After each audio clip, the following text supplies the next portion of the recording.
पूज्य भैया जी, जब हम ध्यान साधना करते हैं, मंत्रों का जाप करते हैं, तो किसी को कम, किसी को ज्यादा शक्तिपात ऐसा कैसे होता है? क्योंकि सबको इक्वल क्यों नहीं होता? पुत्री एक साधक थे, वो बड़ी साधना कर रहे थे। उन्होंने गायत्री का जाप किया 14 वर्षों तक। एक महात्मा, जब वो जाप करके उनको गायत्री माता के दर्शन नहीं हुए, तब एक महात्मा जो है वो वहां से मायूस होकर लौटने लगे। तब रास्ते में उनको एक महात्मा मिलता है। वो महात्मा प्रेतादिकों की साधना किया करता था और वो अपने प्रेत से जान लेता है कि ये महात्मा, ये संत, ये भक्त मायूस होकर लौट रहे हैं। तो उसने उनको कहा कि आप मायूस होकर लौट रहे हैं, आपने गायत्री का जप किया है।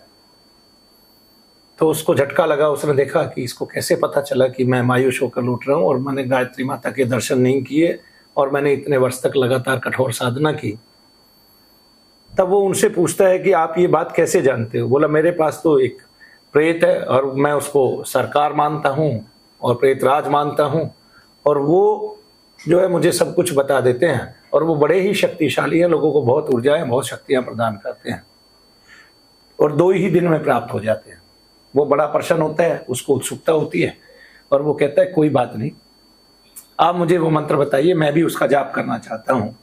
और वो उनको वो मंत्र धारण कराता है और जब वो जाप करता है, दूसरे दिन वो प्रेत आता है तो वो आके आधा किलोमीटर दूर से ही दर्शन देता है और कहता है, क्या कहते हैं कि मैं आपके पास नहीं आ सकता, लेकिन मैं प्रकट हो गया आपके मंत्र से, तो बताइए आप मुझसे क्या चाहते हैं। तब उस महात्मा को एक और झटका लगता है और महात्मा पूछता है कि आप मेरे पास क्यों नहीं आ सकते? तो वो कहता है कि जो मेरी देह है, ये जो मेरा प्रेत का देह है, प्रेत योनि का, जब मैं आपके पास आता हूं तो इसमें जलन होने लगती है और मैं बड़ा कष्ट पा रहा हूं।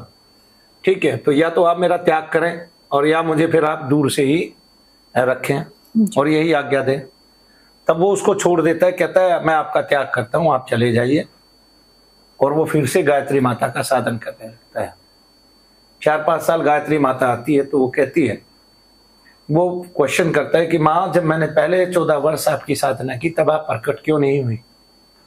तो वो कहती है, पुत्र, आपके जीवन में महापातक लगे हुए थे 2, तो जब वो पूरे कट गए, पूर्ण रूप से कट गए, मैं तभी आपके पास आ पाई हूँ, वैसे आ नहीं पाती। तो जो मंत्र का जापक है, जब वो मंत्र जाप करता है और किसी को जल्दी दर्शन होते हैं, किसी को जल्दी नहीं होते हैं, ये सब देह के कोश कोश पे निर्भर करता है। किसी के संस्कार पिछले सभी जन्मों के खत्म हो चुके होते हैं और किसी के अभी जागृत रहते हैं। कोई जो साधना करता है साधक, तब उनके भाव अलग अलग होते हैं। कुछ साधक भाव को अनन्य रखते हैं कि उनको ईश्वर के अलावा फिर कुछ सोचता नहीं, और कुछ साधकों का भाव जो है वो भिन्न भिन्न होता है, अलग अलग बातों पे जाता रहता है। तो वो भाव के अनुकूल भी उसका शक्तिपात का, यानी कि शक्तिपात संचरण का समय होता है। तब ईश्वर जो जिस प्रकार से मन लगाकर साधना करता है उसको उसी प्रकार से दर्शन देते हैं, उस पर प्रसन्न होते हैं, उसको शक्तिपात कराते हैं, उसको उसी हिसाब से ऊर्जावान बनाते हैं। जय शनिदेव।